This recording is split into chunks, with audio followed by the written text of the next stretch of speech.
Des sapins qui recouvrent la moitié du territoire vosgien. Ils sont l'emblème du pays. C'est même ici qu'est née au XVIe siècle la tradition du sapin de Noël.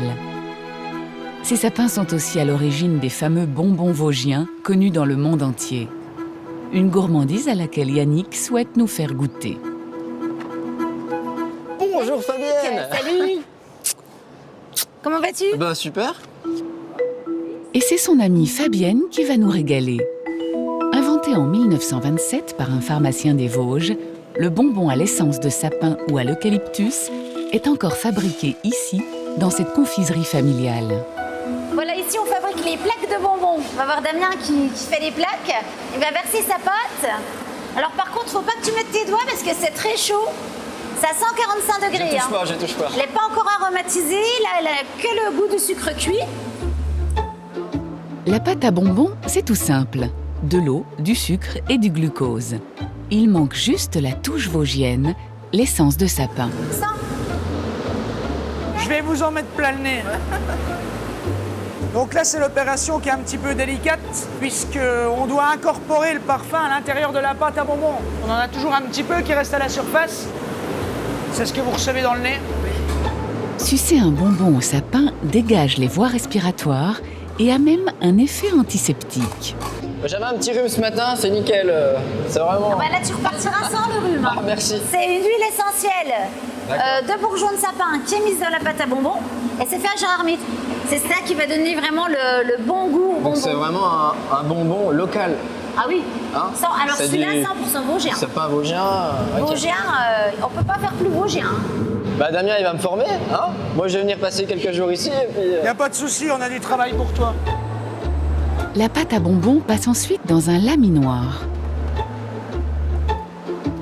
Yannick doit candir les plaques obtenues. Alors bien dans le sucre. Je suis facile. C'est Non, pas mal là, plus non? dedans. Pour la deuxième fournée de bonbons, Yannick a une mission un peu plus délicate. Alors, Tu trempes tes mains dans le seau de glucose. Dans un sens, dans l'autre sens. On va faire comme un carré. On lève. Remplir des petits seaux de pâte de glucose. Je te remontre. Regarde, voilà ça c'est une boule de confiseur. bah C'est un écoute, je sais pas comment te dire. Est-ce que j'ai le droit de deuxième chance? Oui. Bien sûr. Tu lèves. C'est pas un métier facile, hein. Vas-y, lève. Et tu lâches. Tu reprends dans l'autre sens et seulement après tu fais ta boule. Tu tournes. Voilà, maintenant tu tournes. C'est pas du tout une boule. Voilà. Pour en faire une petite? Faut remplir. Non, parce que je commence à être bien là au niveau de la boule, alors... Et regarde pas, regardez ça. Super. Ouais.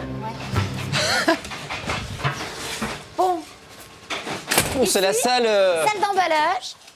Salle d'emballage, et c'est la salle où on casse les bonbons. Donc, tu as sucré les plaques. Tu as Bonjour. mis la main à la pâte. Et maintenant, si tu veux tester la, Oui. la casse des bonbons, elle nous casse les bonbons là, hein, t'as pas remarqué? Je me suis pas... Bon, c'est un poste un peu bruyant. Hein. C'est vrai qu'on a toujours fait des bonbons en plaques parce qu'autrefois, les confiseurs n'avaient pas de moule pour donner la forme à leurs bonbons. Donc, ils fabriquaient des plaques qui cassaient ensuite eux-mêmes. Et on coupe des petits bouts, pas trop gros ni trop petits. Laissez faire. Allez hop.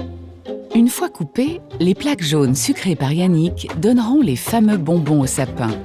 Les rouges sont aromatisés au coquelicot, autre spécialité de la maison, parfait pour adoucir les maux de gorge.